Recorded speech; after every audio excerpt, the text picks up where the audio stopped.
Hello जी, नमस्कार दोस्तों। मैं आपका दोस्त अरविंद। हमारे यूट्यूब चैनल रीड कर में आपका स्वागत है। जैसा कि दोस्तों आज हम UP DElEd BTC first semester बाल विकास राजन सीरीज से अति लघु उत्तरीय क्वेश्चन लेकर आए जो हमारे सेमेस्टर एग्जाम के लिए अति महत्वपूर्ण है। दोस्तों इसके पहले हम लोग बहुविकल्पीय क्वेश्चन 2 वीडियो बनाए हैं। अगर आप लोग उस वीडियो को नहीं देखे हैं, बहुविकल्पी में 1-2 वीडियो है, पार्ट 1 पार्ट 2 करके, दोनों में पूरा बहुविकल्पीय क्वेश्चन डिस्कस किया गया है। अगर आप लोग उस वीडियो को ना देखे हो तो इस वीडियो के डिस्क्रिप्शन बॉक्स में हम उस वीडियो का लिंक दे देंगे, आप लोग जाके उस वीडियो को देख सकते हैं। इस वीडियो में हम अति लघु उत्तरीय करेंगे। इसमें अति लघु उत्तरीय का वीडियो पार्ट 1 है।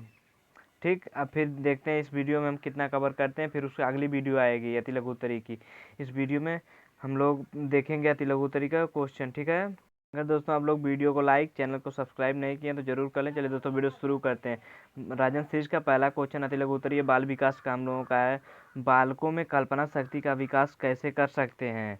कल्पना शक्ति यानी सोचने की शक्ति हम लोग पॉइंट वाइज लिख सकते हैं। भाषा ज्ञान का विकास करके, कहानी या कथा सुनाकर हम लोग उसमें शक्ति का विकास कर सकते हैं। अगला क्वेश्चन है थार्डाइक ने कितने मुख्य नियम बताए हैं।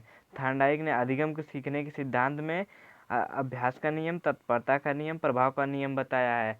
और बुद्धि के बहुकारक सिद्धांत पूछ सकता है। बुद्धि के बहुकारक सिद्धांत किस वैज्ञानिक द्वारा दिया गया है, तो थार्डाइक द्वारा दिया गया है। और पूछ सकता है प्रयत्न और भूल के सिद्धांत को किस वैज्ञानिक द्वारा दिया गया है, तो हमारे एक थार्डाइक वैज्ञानिक इन्हीं के द्वारा दिया गया है। आप लोग याद कर सकते हैं, इसको लिख सकते हैं अपने कॉपी में। ठीक है, अगला क्वेश्चन हम लोग का अधिगम की 2 प्रभावशाली विधियां कौन कौन है, लिखिए। करके सीखना यानी कि स्वयं करके सीखना, अनुकरण यानी नकल मार के सीखना, अनुकरण के द्वारा सीखना। ठीक, अगला क्वेश्चन हम लोगों का दिया है रुचि एवं ध्यान में संबंध बताइए।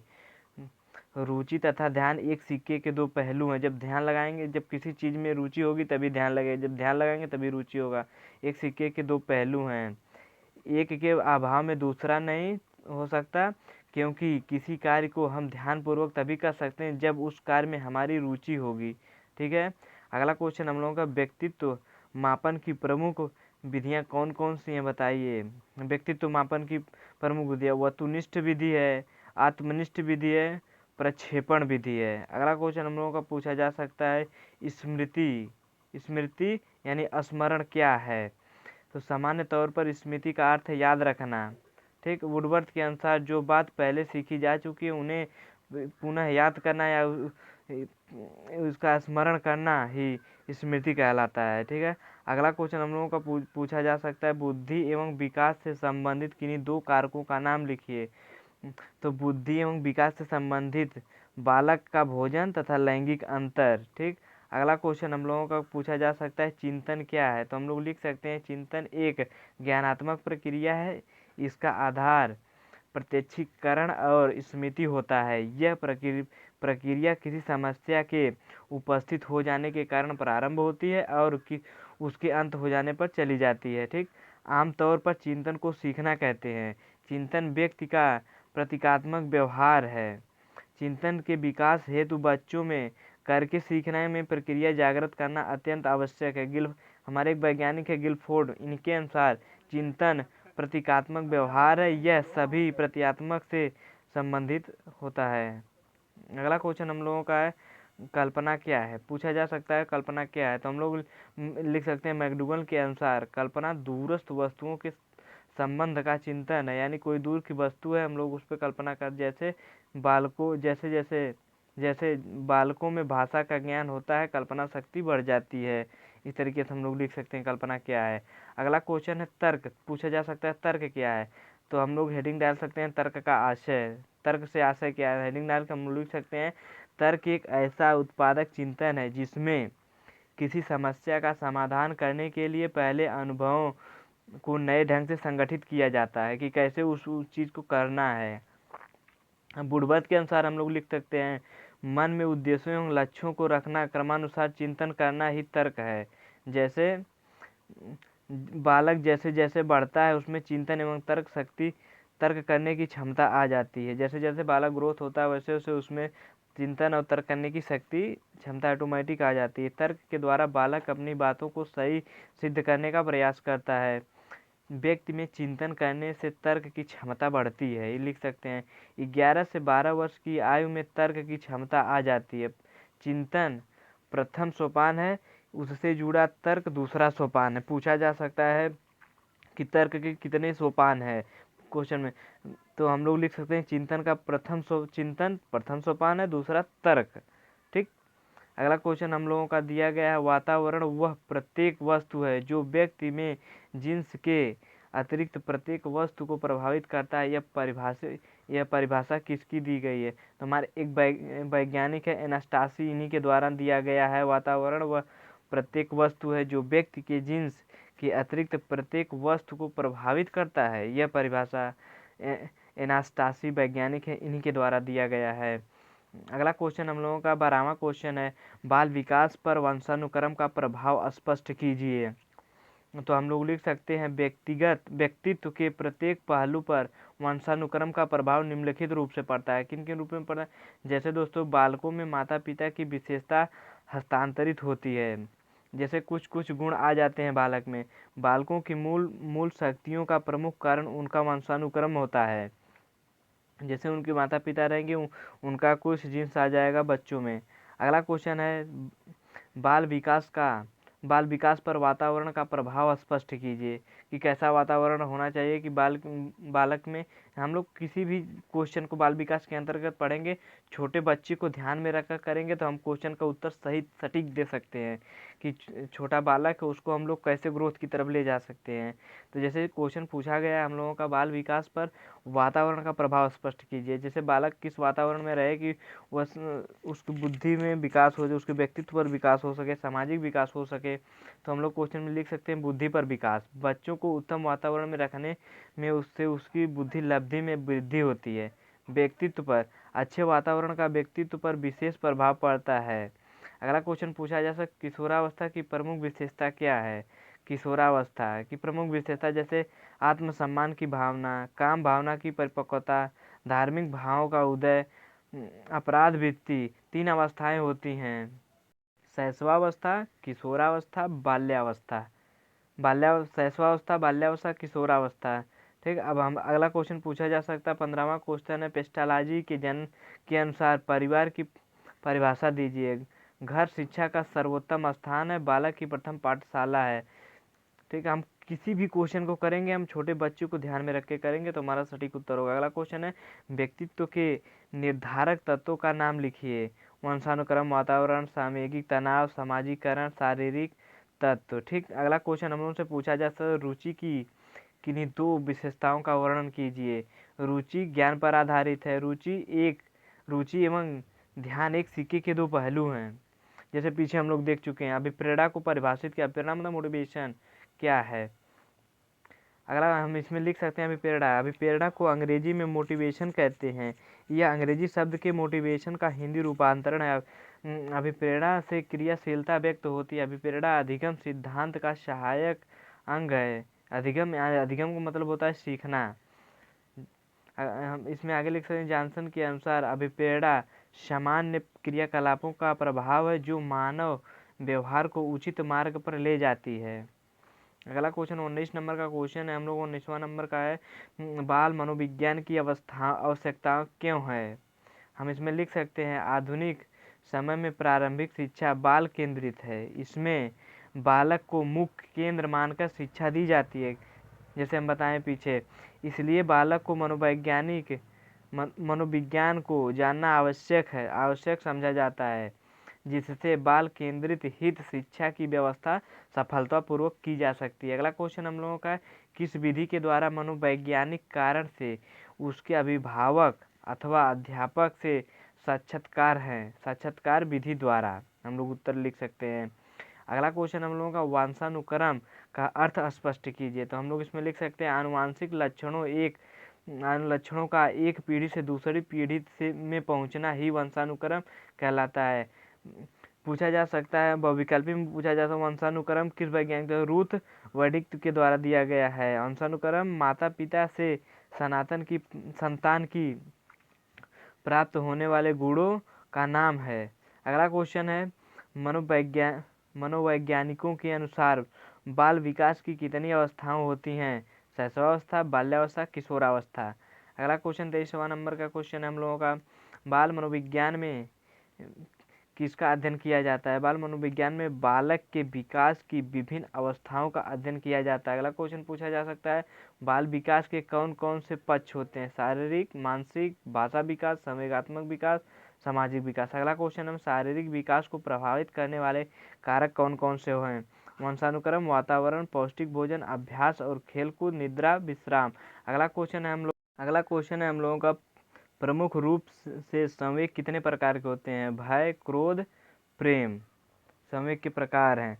अगला क्वेश्चन है, बाल विकास की प्रमुख अवस्थाओं की आयु कितनी होती है? शैशवावस्था की जन्म से 5 वर्ष, बाल्यावस्था के 6 से 10 तक, किशोरावस्था की 11 से 18 वर्ष तक मानी जाती है। अधिगम का अर्थ स्पष्ट कीजिए। अधिगम सीखने तथा सिखाने की सतत प्रक्रिया है। क्रो एंड क्रो के अनुसार ज्ञान एवं अभिवृद्धि की प्राप्ति ही अधिगम कहलाती है। अगला क्वेश्चन पूछा जा सकता है, वातावरण का अर्थ स्पष्ट कीजिए। तो हम लोग लिख सकते हैं, सामान्य रूप में वातावरण हमारे चारों ओर विद्यमान है, वह सभी वस्तुएं हैं जो कि हमें प्रभावित करती हैं। वातावरण, इसी का अर्थ लिख सकते हैं इस तरीके से। जीन पियाजे ने बौद्धिक विकास की कितनी अवस्थाओं का वर्णन किया है? जीन पियाजे ने बौद्धिक अवस्थाओं का 4 प्रकार की अवस्थाओं का वर्णन किया है, जैसे इंद्रजनित गामक अवस्था, इसको हम लोग संवेग प्रक्रिया भी कह सकते हैं। पूर्ण संक्रियात्मक अवस्था, मूर्त संक्रियात्मक अवस्था, अमूर्त संक्रियात्मक अवस्था, इसे औपचारिक अवस्था भी कह सकते हैं। अगला क्वेश्चन हम लोग का, स्मृति किसे कहते हैं? सीखे हुए ध्यान को धारण की ही स्मृति कहलाता है। अगला क्वेश्चन, कोहलर ने सीखने का कौन कौन सा सिद्धांत प्रतिपादित किया? सूझ या अंतर्दृष्टि का सिद्धांत। थॉर्नडाइक ने सीखने का कौन सा सिद्धांत? प्रयत्न और त्रुटि का सिद्धांत हम पहले ही बता चुके हैं आप लोगों को। पावलोव ने सीखने का कौन सा सिद्धांत प्रतिपादित किया? अनुबंधन का सिद्धांत। स्किनर के सीखने के सिद्धांत का नाम बताइए। क्रिया प्रस्तु अनुबंधन का सिद्धांत। पूछा जा सकता है, अधिगम के सिद्धांत में स्किनर ने किस पर प्रयोग किया? तो स्किनर ने कबूतर पर प्रयोग किया। कबूतर पर विकल्प में पूछा जा सकता है। अवधान क्या है? चेतना का केंद्रीकरण ही अवधान कहलाता है। अगला क्वेश्चन पूछा जा सकता है, बुद्धि परीक्षण क्या है? बुद्धि का मापन ही बुद्धि परीक्षण कहलाता है। अगला क्वेश्चन हम लोगों का है, चिंतन क्या है? चिंतन एक मानसिक प्रक्रिया है जिसके द्वारा व्यक्ति अपनी किसी विशिष्ट या लक्ष्य केंद्रित समस्या का समाधान करता है चिंतन के द्वारा। अगला पूछा जा सकता है, तर्क से क्या तात्पर्य है? 2022 में पूछा जा चुका कुछ, उद्देश्य या लक्ष्यों को मन में रख कर क्रमानुसार चिंतन करना ही तर्क कहलाता है।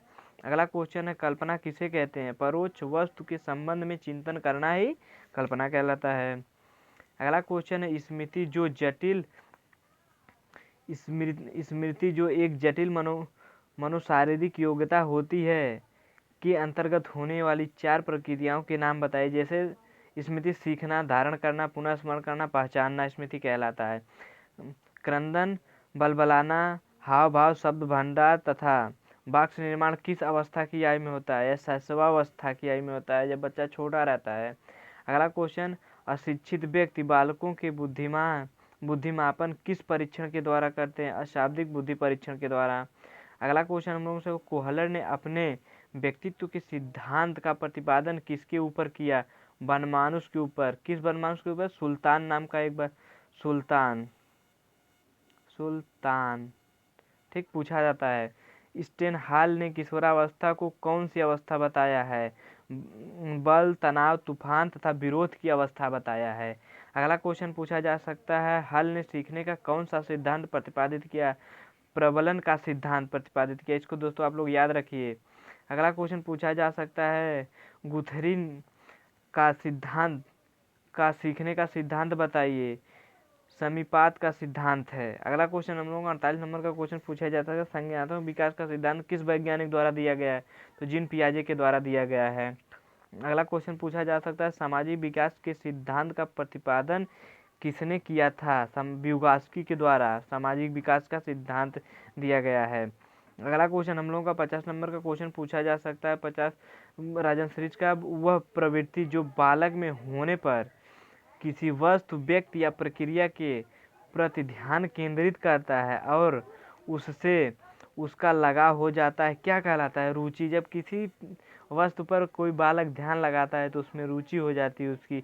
अगला क्वेश्चन पूछा जा सकता है 51 नंबर का, जब बालक किसी तथ्य कार्य को दूसरे बालक के तथ्य कार्य को देखकर उसी तरह सीखता है तो यह सीखने की कौन सी विधि कहलाती है? निरीक्षण विधि, यानी निरीक्षण मतलब देखभाल विधि। निरीक्षण जैसे कोई काम चल रहा है, उसको कोई देख रहा है, उसको इंस्पेक्शन, निरीक्षण यानी इंस्पेक्शन,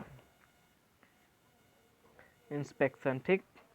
अगला क्वेश्चन हम लोगों से पूछा जाता है, अन्य बातों के समान होने पर बालक कई बार अभ्यास करते करते कोई चीज सीख ले तो यह किस थर्नडाइक के किस विधि के अंतर्गत आता है? प्रयत्न और भूल की विधि के द्वारा। जब एक कुत्ते के सामने पहले घंटी बजाई जाती है, फिर उसके बाद उसके सामने भोजन का टुकड़ा रख दिया जाता है, कुत्ता लार स्रावित करता है। यह प्रक्रिया कई बार होने के बाद प्रयोगकर्ता द्वारा घंटी बजाने की बिना भोजन दिए ही कुत्ते द्वारा लार स्राव करके इसकी किसके और कौन से सिद्धांत के अंतर्गत आता है? संबंध प्रक्रिया का सिद्धांत पावलोव के द्वारा दिया गया है। अगला क्वेश्चन हम लोगों से पूछा जा सकता है, जीन पियाजे ने बालक के संज्ञानात्मक विकास के अंतर्गत अनुकूलन क्रिया का विभाजन किन दो उप क्रियाओं में किया? तो आत्मसत्करण क्रियाओं में और व्यवस्थापन में। अगला क्वेश्चन 55 नंबर का क्वेश्चन पूछा गया है हम लोग 2016 में, जीन पियाजे द्वारा प्रतिपादित बालक के संज्ञानात्मक विकास से संबंध तीसरी अवस्था कौन सी है? मूर्त संक्रियात्मक अवस्था है। ठीक। चौथी है हम लोगों का औपचारिक कह सकते हैं या अमूर्त कह सकते हैं। अगला क्वेश्चन 56 नंबर प्रश्न 56 है, बालक के संज्ञानात्मक विकास से संबंधित विकासात्मक सिद्धांत का प्रतिपादन किसने किया? जीन पियाजे ने विकासात्मक सिद्धांत का प्रतिपादन किया। अगला क्वेश्चन हम लोगों से पूछा जा सकता है, गिलफोर्ड ने बुद्धि के त्रिआयामी सिद्धांत के अनुसार किन तीन विधाओं में मानसिक योग्यता को वर्गीकृत किया? तीन विधाओं जैसे विषय वस्तु पर, संक्रिया, उत्पाद। अगला क्वेश्चन, यूंग ने सामाजिक अंतरक्रिया के आधार पर व्यक्तित्व को किन किन भागों में वर्गीकृत किया? यूंग ने अनुक्रिया के आधार पर व्यक्तित्व को तीन भागों, अंतर्मुखी, बहिर्मुखी, उभयमुखी। अगला क्वेश्चन, वह मानसिक प्रक्रिया जिसमें संगठित और व्यवस्थित रूप से चिंतन किया जाता है क्या कहलाता है? तर्क कहलाता है। मानसिक प्रक्रिया जिसमें संगठित और व्यवस्थित रूप से चिंतन किया जाता है तर्क कहलाता है। अगला क्वेश्चन हम लोगों का पूछा जा सकता है, बालकों की वह मनोस्थिति जिसके द्वारा वह विभिन्न परिस्थितियों में व्यक्तिगत तथा सामाजिक समायोजन करने में सामर्थ्य होता है क्या कहलाता है? मानसिक स्वास्थ्य। सीखने। अगला क्वेश्चन है, सीखने की मात्रा तथा समय के परस्पर संबंध को चित्रांकित करने पर जो वक्र रेखा प्राप्त होती है उसे क्या कहते हैं? सीखने का वक्र कहते हैं।